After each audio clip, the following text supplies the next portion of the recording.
Today we are going to discuss 4 reasons why I never wanted to take a cruise and why I changed my mind.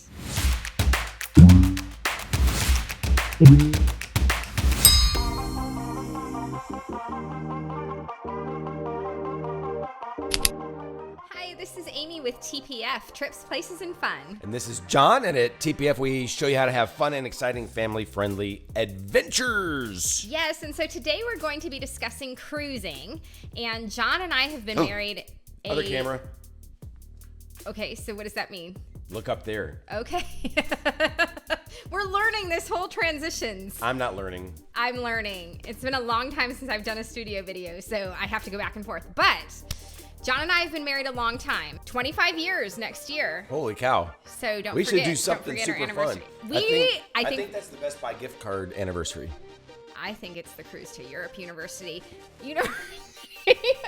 anniversary. Should we start over? No, just keep going. It's going to be one of those videos, everybody. Yes. So now I want to discuss the 4 reasons why I never wanted to take a cruise, because John had been asking me to take a cruise for 24 years, right? Yeah. Since we were first married. And these 4 reasons caused me all sorts of angst. Yes, these 4 reasons were the problem, the boundary to him being able to take a cruise for 24 years. So we will discuss why I didn't want to and why I have since changed my mind. I'm so happy you changed your mind. Yes, we will be taking our 3rd cruise next month, and we hope to take that 25th anniversary cruise to Europe next year. Hey, comment down below if you've been on a European cruise and you have like good ideas, because we haven't figured out our itinerary yet. What is the best ports and what's the best? So we're thinking Norwegian Cruise Line, because they seem to have a lot of great stops. But anyway, comment down below. Now we're going to kick into these 4 reasons, and reason number 1 is I am prone to motion sickness. I thought for sure I would be sick the whole time. And a couple of reasons why. When I was a teenager, I took a day cruise on a small... And you shared that story with me so many times. It's like, I can't go on a cruise because I went on this little tiny whatever boat. Or when we went whale watching and you puked over the side of the boat. We went whale watching when I was 5 months pregnant with our first son, and I was throwing up the whole time. And I'm like, that's not the same as a gigantic, monstrous ocean liner. I was convinced I would be sick, and I get car sick really easily. And so I just knew I was going to have a terrible time. And what happened? We went on our first cruise May of this year. We went through Royal Caribbean. We went on Mariner of the Seas. That can take up to 4,000 something passengers. And I did not get sick at all. Not even close. I brought Zofran. I brought motion sickness medication. I brought C-bands. I brought all sorts of stuff to help me if I needed to feel better, and I never got sick. I mean, literally not even close. Now, that's not to say nobody ever might get motion sick, but... I mean, for real, not even close. It was just like, it was like a gigantic hotel, convention center. A mall. Like, they're so huge. You feel like you're in a giant mall or hotel or something. And I liked this. When we went to bed, and we were on, what floor? 8th, 5th, something like that. They say the lower you go, the better it is on your stomach. But we were up a little higher. And it was just this very, very gentle. I mean, you could barely feel it. And it just rocked me to sleep like a baby. Every now and then I would feel myself get a tiny bit dizzy, where you would all of a sudden feel it and you'd kind of right yourself and that's it. But never got nauseous, any of that. So that is a reason I have decided to cruise again in the future. That was kind of like my test cruise. And it was awesome. We took another cruise, in September. No issues with that. And that was a smaller ship. Yeah. That was Carnival Imagination, which can, maybe fit 2,000 something. So, half as many passengers, still didn't have an issue. Yep, not at all. Yeah. So, all right. So, number 1 was debunked. That myth was Debunked. All right. Number 2, the second reason why I never wanted to take a cruise was I thought I would be bored. Now, maybe some of you that have cruised a lot are sitting there laughing right now, but I really thought, I'm going to be aboard the ship. I'm going to do everything there is to do, and then I'm just going to sit there and be bored. That's crazy. I watched a video yesterday. I think it's the Oasis class ships, Royal Caribbean, they're the super mega big ones. You know how every day we get a cruise compass that shows us all the activities? Yes. They actually have to do 2 per day, 1 in the morning, 1 in the afternoon, because there's too much to fit on one cruise compass. Too many activities, too much fun stuff to do. Where did you put those cruise compasses I sent you down with? Do you have them readily available or no? I You don't? Okay. don't. So if you have ever seen a cruise compass, you will know for every day there is page after page after page of all the fun activities they have. They have, some of them Broadway style shows, Game shows. And then they have activities like pools, rock climbing walls, basketball courts, ice skating, some of them. So many things. You can learn to make cupcakes, and you can tour the ship, and so many things. You could never do it all. There's a lot of weird things, like really strange things. Like there are some strange things. Like how to make those towel animals. Yeah, which is actually kind of cool. When you come to your stateroom and your steward has left you these amazing towel animals, you might actually want to learn to make those because they're pretty cool. Or, there were others that I'm like... Yeah, there were some odd things. Super weird. Anything for anybody. And I want to take a ship tour. It's been recommended several times. I think it's limited to like 15 or 16 people per cruise. So you're going to pay extra for it. But it's supposed to be amazing. You go... Yeah, we've never done it because they're pretty pricey. But yeah, so many things to do. And that doesn't even count... Did I say cruise tour or did I say something else? You said cruise tour. I did, okay. Yeah. And that doesn't even count when you get to your ports and you are getting to visit places, every day or every couple of days or something like that. And so not only are you having a ton of fun in the ship, but you are having a ton of fun, when you're in port. And so honestly, it's a way to pack a lot of adventure into a trip. So definitely you cannot get bored. You can't. You cannot. You can't. Yeah. And our personality is not to just sit around and relax. We've never liked taking vacation to where, we just lay around and hang out at the pool and read all day. That's not us. We like to be going, seeing new things. And on the ship, that's something, it's almost funny to us because people are talking about you need to make sure that you get your pool chair and early in the morning so nobody gets it. I don't care about that. I'm not going to lay down. We would lay down at the pool for 10 minutes and be bored. We went to Hawaii, not on a cruise, just a vacation. We went to Hawaii, beautiful hotel overlooking this ridiculously insane ocean. This is our first day there. We go down to the beach. And we lay on the beach there. There's rainbows. It's just beautiful. It's ridiculous. It's so beautiful. And we were there 10 minutes, like looking, okay. And then we're looking at each other. We're like, took some pictures. And then we're like, now what? Now what? And so we did other things, throughout that week and definitely had some fun. But it got to a point, maybe 5 days into it. We went snorkeling and swam with turtles and all sorts of things. But it came to a point where we're like, where's the mall?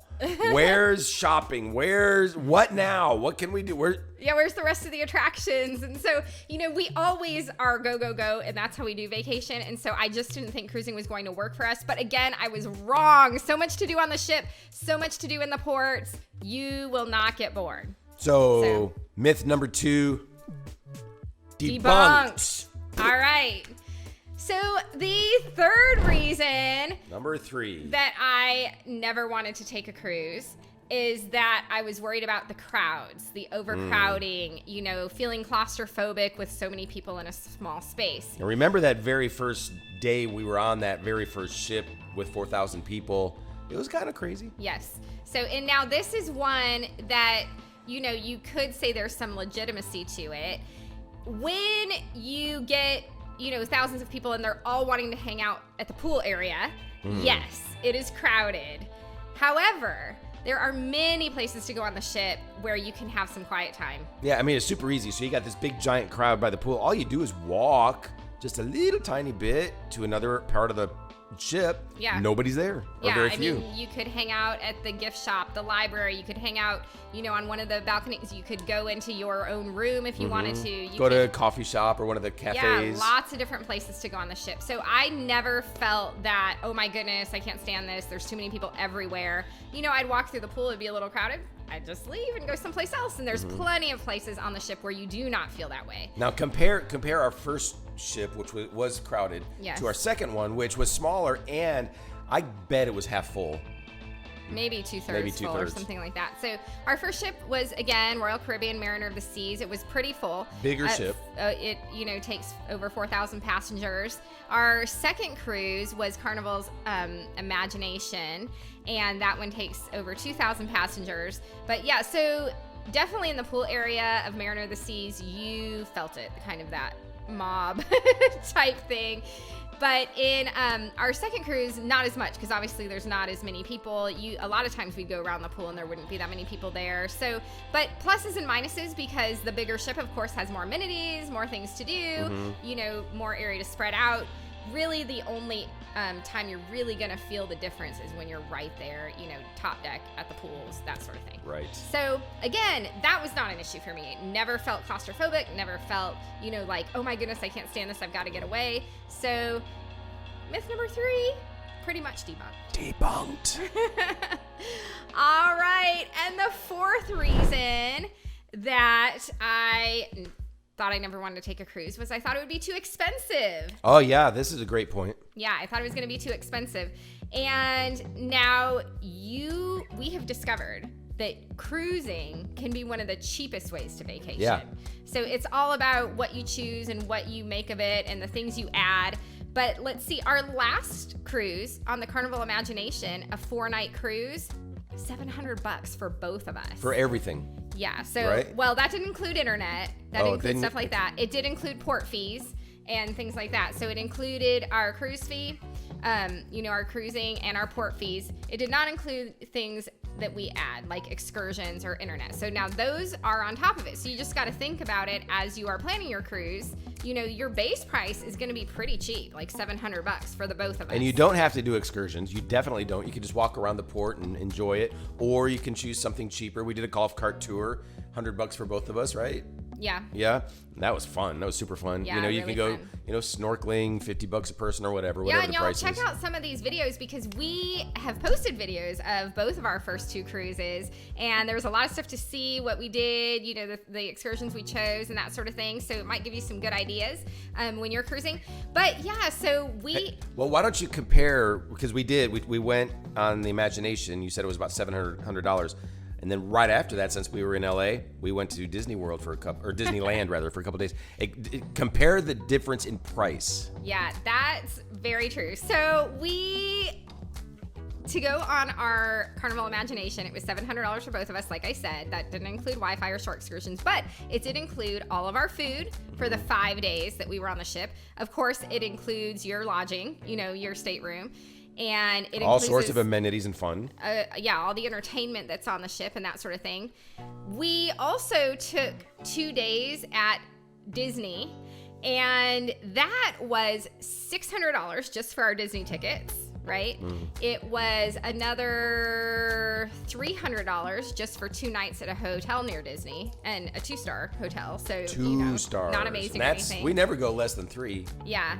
But this wasn't a bad 2-star. It was a nice 2-star hotel. And then, of course, all our food, which is probably another couple $100. So we paid, what is that, over $1,000 for 2 nights at Disney, and only $700 for 4 nights on our cruise. And traveling internationally, and going to Mexico, and going to Catalina Island, and it's the way to go. It's so much cheaper generally than other types of vacations. Right. So we have discovered that. And I think part of the issue was, in the beginning, we really wanted to cruise Disney. We love Disney. We still want to. We still want to. We love all things Disney. And so all we really had priced was Disney. And then all of a sudden we thought, well, maybe we'll check into some of the other cruise lines. And we realized you can actually cruise for way less when you cruise like some of the other. 1/4 of the price, or 1/3 of the price.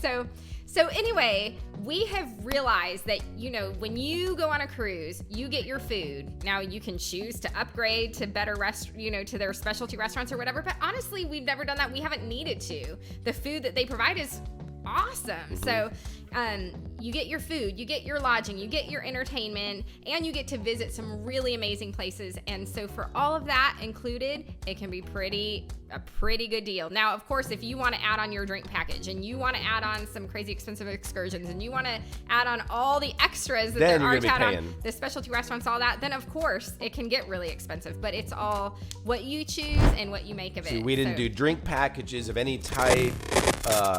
No sodas, nothing. Right, We we just drank drank water, water, got tea, iced coffee. tea, lemonade for free, stuff like that. So we just drank all the free stuff, ate at the restaurants that were included in the base price, and we did, splurge for some shore excursions. Mm-hmm. But yeah, it a very economical way to vacation. Yeah. So- And so where are we going next? Oh yeah. So anyway, that was myth number 4. Oh yeah. Debunked. And we are now taking our next cruise in November, and we'll tell you kind of what that's going to be about. This is going to be our first time cruising with children. So if you'd like to follow along with us as we do that, any of you who are Or maybe they won't. planning on cruising with children or have ever cruised with children, you may want to watch us as we try to accomplish this. We are going to be cruising out of Galveston. We got to back up. Okay. Because we're going to be flying out of Branson, Missouri into Dallas, Texas, talking about with children. So with children, and then we're going to be driving in a big old SUV with children. Where we're all the way to Austin, staying the night with children, then getting up the next day, driving to San Antonio with children, then driving somewhere else with children, and then finally making it to Galveston with children, and getting on the boat with children. Then we got to drive all the way back. I'm thinking we have maybe 12 to 15 hours. And we worth of love our children. with- Do we love our children? With 3 of our children. Oh, we love our children. All of 5. course. We love all 5. Oh, yeah. We love all 5, but we're traveling with 3. Yeah. And so, yes, we probably have about 15 hours worth of driving total. Ooh, baby. And then, cruising. But we're hoping it's going to be awesome. We're going to be cruising out of Galveston. We will be cruising on... Are we there yet? Are we there yet? Are we there yet?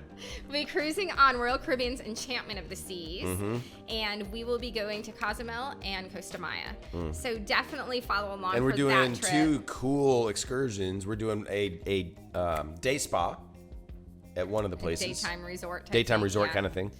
And then we're going to be doing a water park at the other one. So anyway, it'll be a lot of fun. We hope you guys will join us for that. And as you can see, after all my 4 myths were debunked, I'm now addicted to cruising. We're taking our 3rd cruise in 6 months. So you can see how all of a sudden She's making up for all the time that she rejected me for 24 years. This is what John tells me. He says, you have a lot of time to make up. 24 years worth of cruising to make up. So we're trying to do our best. Yeah. All right, guys. Thanks for listening. We hope you'll follow along. Hey, why don't you leave some comments? What are your cruise stories? Let us know how, did you get addicted to cruising as well? I mean, were you nervous starting in? We'd love to hear your stories. We'd love to keep in touch with all y'all. And I'd love to hear. All right. Safe travels, everyone. Bye-bye. Hey, Amy, here's the other camera. Oh, I itched my lip right when you did that. That was not attractive. This one makes me look thinner. I like this one better. No, see, that one I don't like as much. The colors aren't as good.